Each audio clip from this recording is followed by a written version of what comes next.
You think you're a peaceful person. You don't start fights. You don't make things awkward. You let things go. But Jordan Peterson would probably look at that very differently.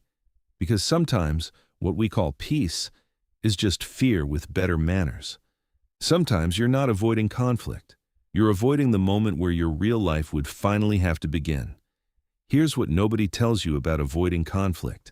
Every time you swallow what you really think, every time you smile and nod when you want to say no, every time you say, "It's fine," when it is absolutely not fine, you're not keeping the peace.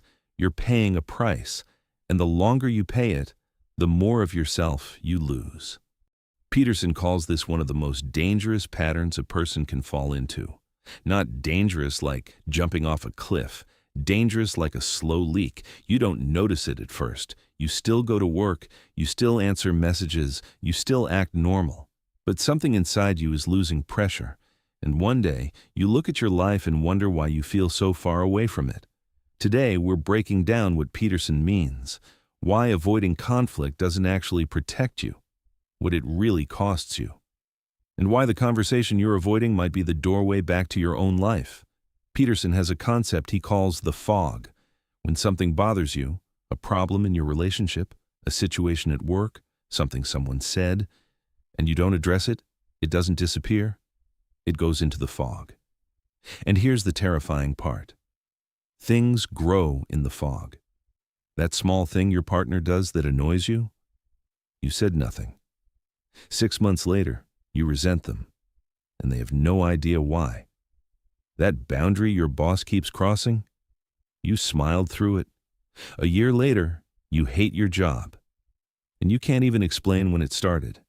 Peterson says it directly in Beyond Order.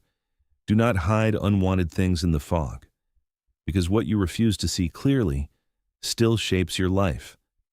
It just does it without your permission. The fog feels safe because nothing is being said. But nothing being said does not mean nothing is happening. The resentment is happening.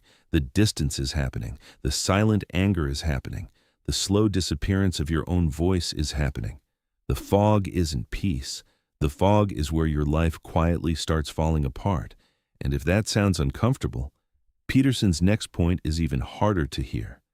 Because silence doesn't just affect the situation, it affects the person you are becoming. Peterson often returns to one brutal idea. You become what you practice.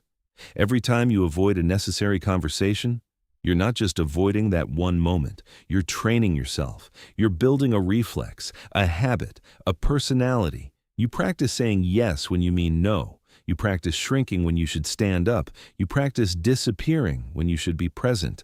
And slowly, without realizing it, you become someone who can't speak up, not because you don't want to, but because you've spent years building a version of yourself that doesn't know how anymore. That's the real cost. The lies you tell, even the silent ones, even the ones you tell by saying nothing, don't just affect the people around you. They reshape who you are. Because every time you betray what you know to be true, you weaken your own trust in yourself. And once that trust is gone, life becomes very strange. You don't know what you want anymore. You don't know what you believe anymore. You don't know whether your choices are yours or just the result of years of trying not to upset anyone. And that is where conflict avoidance becomes something much bigger. It stops being about one conversation. It becomes a way of living, a way of staying small, a way of slowly handing your life over to other people's comfort. This is the part most people never connect. Silence is not neutral. It is a choice with consequences. And Peterson says something about this that stops you cold. He says he doesn't speak up because he's fearless. He doesn't present himself as some warrior who loves confrontation. He says he speaks because he is more afraid of the consequences of inappropriate silence than he is of the conflict itself. Think about that. He is not choosing conflict because conflict feels good. He is choosing between two fears, the fear of saying the hard thing and the fear of what happens if he doesn't. And he has decided that silence is the more dangerous option. Because inappropriate silence produces things. It produces resentment, that slow-burning anger toward people who may not even know they've hurt you because you never told them. It produces confusion. Because when you never say what you really want, you end up surrounded by outcomes you never consciously chose. It produces a life that isn't yours. A life optimized around other people's comfort, other people's expectations, other people's moods. And eventually, you start calling that kindness. But Peterson would likely call it something else, a failure to tell the truth. Not necessarily a dramatic lie, not some huge betrayal, but a quiet lie. A life built from small omissions, small avoidances, small moments where you knew something needed to be said, and you decided to disappear instead. And that's the tragedy. Not that someone controlled your life, but that you handed them the wheel and called it peace. You didn't avoid conflict.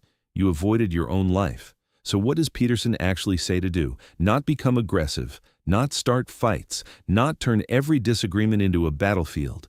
The answer is much simpler. Tell the truth. Or, if that feels too big, start smaller. Stop lying. Stop saying you're fine when you're not. Stop agreeing with things you don't believe. Stop pretending something doesn't bother you when it clearly does. Stop letting everything slide into the fog just because the conversation feels uncomfortable. Because the goal is not to become cruel. The goal is to become real. To say, this bothers me. I don't agree. I don't want that. I need to think about this. I should have said something earlier. That is not aggression. That is orientation. That is you finally putting a marker on the map of your own life. And when you do that, something changes. Not immediately, not magically, but slowly. The fog starts to lift. The monsters become smaller because now you can actually see them. The resentment becomes information. The fear becomes a doorway. The conversation you avoided becomes the place where your life starts becoming yours again. Peterson's message is not, fight more. His message is, stop sacrificing the truth just to stay comfortable. Because comfort is not the same as peace, and silence is not the same as kindness. Sometimes the most loving thing you can do, for yourself and for the people around you, is to finally say the thing clearly. Not violently, not dramatically. Clearly. Because the life you want is often on the other side of the conversation you keep avoiding. So ask yourself, what is in your fog right now? What are you pretending not to know? What sentence have you rehearsed 100 times in your head, but never said out loud? Maybe that sentence is the first step out, and maybe your life does not begin when everything becomes easy. Maybe it begins the moment you stop lying about what is difficult. If this made you think, subscribe. Because this is exactly the kind of content we make here. Ideas that are simple to understand and hard to forget.